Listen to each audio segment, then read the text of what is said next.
radicalmente de tema. Hoy se conmemora el Día Mundial del Cerebro y existen nuevas tecnologías que permiten a los especialistas detectar problemas de tiempo y prevenir enfermedades. El último gran avance fue el lanzamiento del primer medicamento que enfrenta el Alzheimer. Bueno, para conversar de este que es un temazo, estamos junto a Belén Benavides, neuróloga de la Clínica Las Condes, a quien ya tenemos de manera telemática. Hola, buenos días. Hola, buenos días, ¿cómo estás? Bien, pues hoy día 22 de julio es el Día del Cerebro. Sí.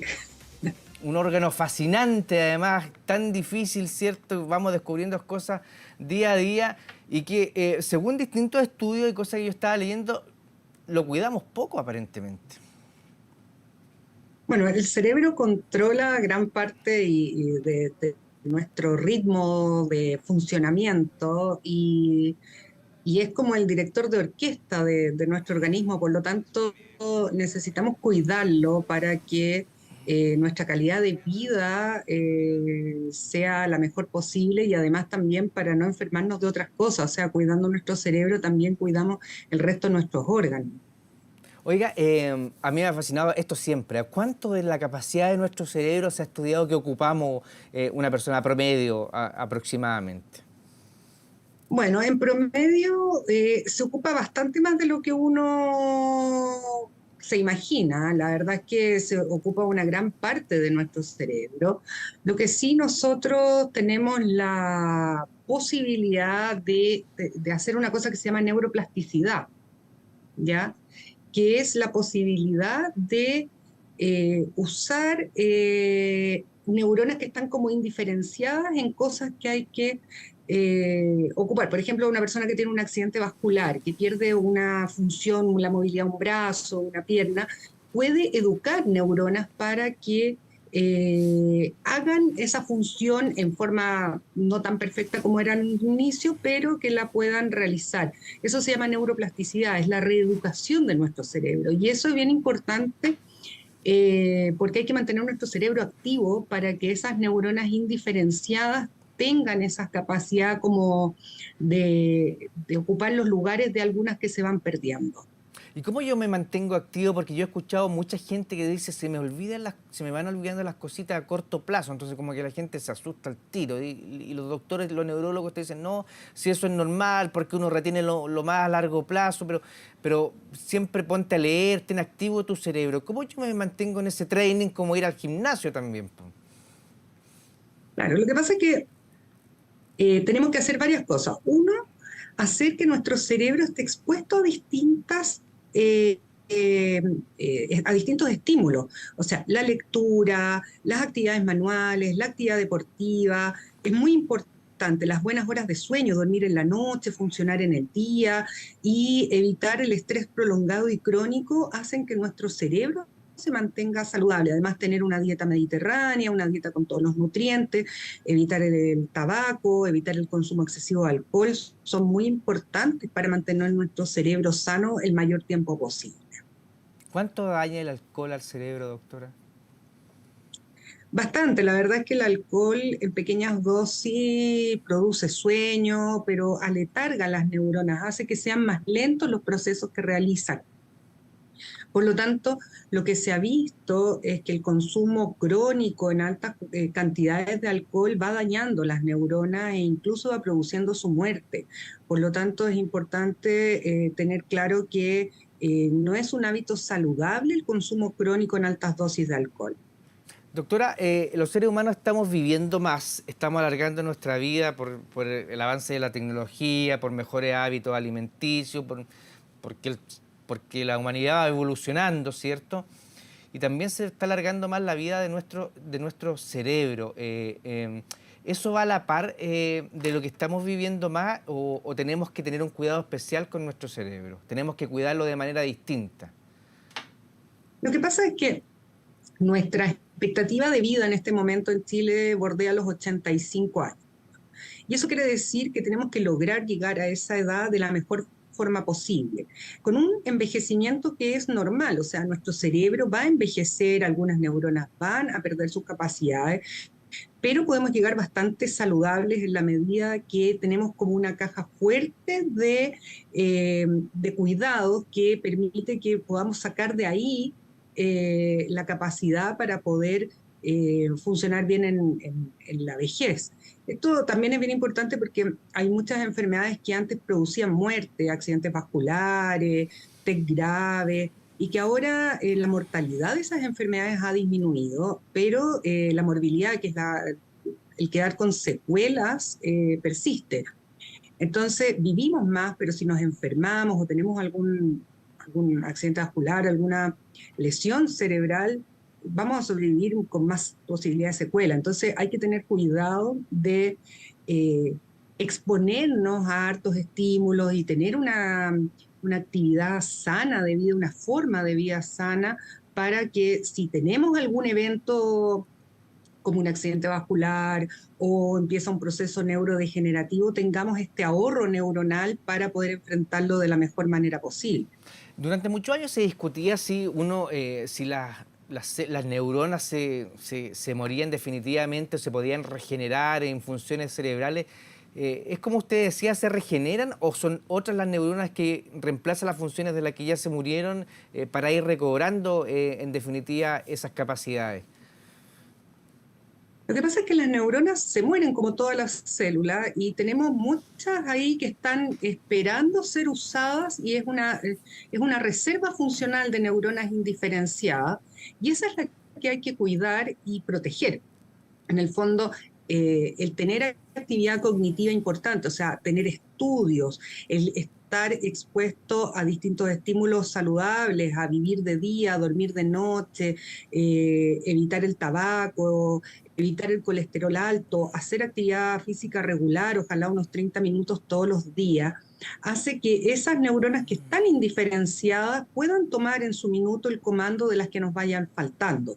Pero no es que la misma neurona se pueda regenerar, sino que tenemos como una reserva y que también va determinada genéticamente. O sea, nosotros no sabemos cuántas tenemos de esas neuronas indiferenciadas que pueden tomar estas funciones. Entonces, hay gente que tiene muchas y tiene hartas lesiones cerebrales y funciona bastante bien, pero hay gente que con una pequeña lesión cerebral empieza a funcionar bastante más mal, entonces eso también tiene una carga genética, entonces no sabemos con qué reserva venimos. Ay, qué fantástico. Y claro, el cerebro del director de la orquesta, a los que les gusta el fútbol, es como el número 10, el que mueve todos los hilos. Y el otro gran tema es el Alzheimer. Se ha avanzado mucho en eso. Pero ¿cómo uno puede irse dando cuenta si tiene un familiar? ¿Cómo uno puede ir diagnosticando el Alzheimer, doctora? ¿Cómo uno se puede percatar en su familia que pudiera tener alguien con esta condición o esta predisposición genética? El Alzheimer es una enfermedad neurodegenerativa que efectivamente aumenta su tasa de incidencia con los años. Es la demencia más frecuente, ¿ya? Pero no es la única, o sea, hay que estar claro de que hay que hacer un diagnóstico y que no solo la pérdida de memoria condiciona a una enfermedad de Alzheimer. El diagnóstico tiene que hacerlo un médico especialista, un neurólogo, y descartar otras causas que pueden producir síntomas similares, sobre todo al inicio de la enfermedad.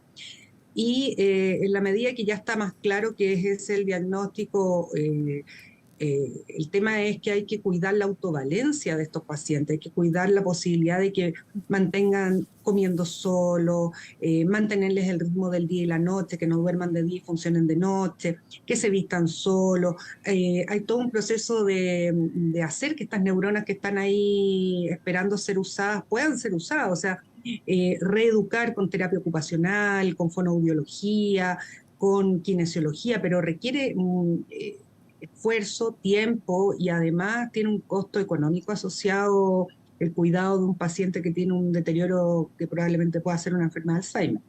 Doctora, y por último, ¿a qué edad o si es sugerible llevar a los niños a una neuróloga infantil? Así como llevo a los niños a los 7 años a la odontopediatra, al examen de los dientes definitivos, ¿cierto?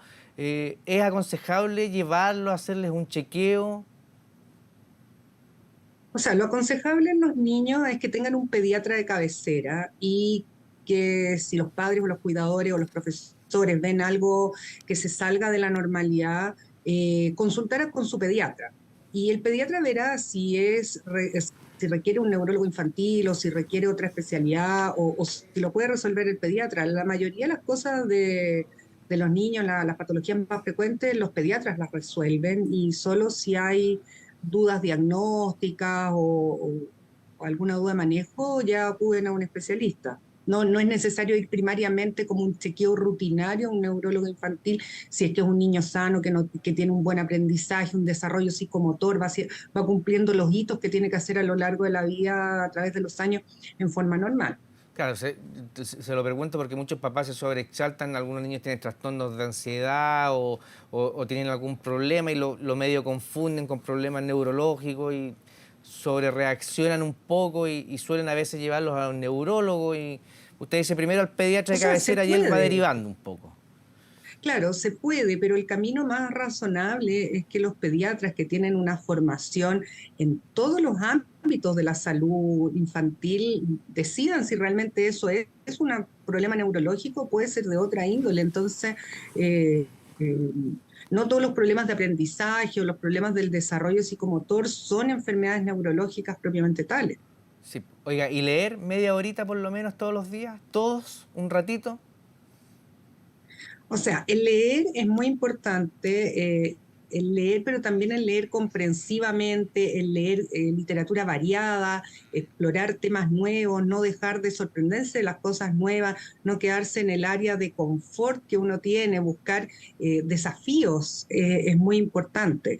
Los juegos de, por ejemplo, de cartas, la gente que se junta a hacer club de bridge o la gente que juega dominó, todos los juegos que tienen que ver con la competitividad y el pensamiento son importantes de mantener porque eso mantiene una parte del cerebro también activa. Resolver puzzles, leer las noticias todos los días, estar enterado de lo que está pasando en nuestro día a día, independiente que nos afecte o no, tener sobremesa, tener vida social es muy importante para cuidar nuestro cerebro. El bachillerato, yo juego al bachillerato. Oiga, doctora, y lo otro, ¿cuán malas son las pantallas para los niños? Yo de repente los veo y los veo absortos, como que les cambia su carita, como que se van a otro planeta con las pantallas. Las pantallas en sí no son malas, ¿sí? El tema es, primero, ver que el contenido esté de acuerdo con la edad de quien lo está viendo y filtrar un poco el contenido, sobre todo en los niños, de violencia, de contenido que probablemente no son adecuados para su edad y que producen ansiedad, no son capaces de procesarlo. Hay contenido según la edad. Y lo otro es que no hay que privilegiar las pantallas versus la actividad física y las actividades sociales. O sea, en el fondo, entre pantallas y actividad física, entre pantallas y vida social, que la vida social, sobre todo los adolescentes, no se haga a través de las pantallas, que tengan contacto humano, digamos. Ya, o sea, un ratito para la pantalla, pero igual tiene que ser educación física, tiene que leer, tiene que salir a jugar, todo en su justa Sí, medida, digamos. sí. O sea, no son malas en sí, no se Mm. deben prohibir porque tampoco podemos dejar a los niños aislados. Lo ideal es que no manejen un celular antes de los 12 años, que tengan desde ahí en adelante acceso un poco más autónomo. Y en los niños pequeños, preescolares, ojalá ellos no tengan ningún acceso a ninguna pantalla, porque en realidad no tiene un efecto positivo en su desarrollo. No, y lo peor, yo no sé, yo no soy experto, se lo pregunto a usted, se lo replanteo. Cuando le ponen las pantallas a los niños a la hora de comer, por ejemplo. Lo ideal es que el acto de comer sea un acto social, y en los niños pequeños sea un acto que no sea mecánico, que sea consciente, que sepamos lo que estamos comiendo, en el orden que lo comemos, que se come pausado y evitar que sea un acto mecánico, porque la verdad es que tiene un contenido también social el hecho de alimentarnos. Sí, No es es, solamente la nutrición que hay detrás. sí, pues es verdad, y no que el niño se quede tranquilo para que uno pueda comer tranquilo. Oiga, doctora, muchísimas gracias, Evelyn Benavides, neuróloga de la Clínica Las Condes. Feliz Día del Cerebro, este día 22 de julio del 2023. Aprendimos muchísimo, así que tenga un lindo fin de semana. Muchas gracias a ustedes. Que esté muy... Gracias. Bueno, vamos a hacer una pausa y retornamos. Tenemos más entrevistas, vamos a hablar del bolsillo de la economía.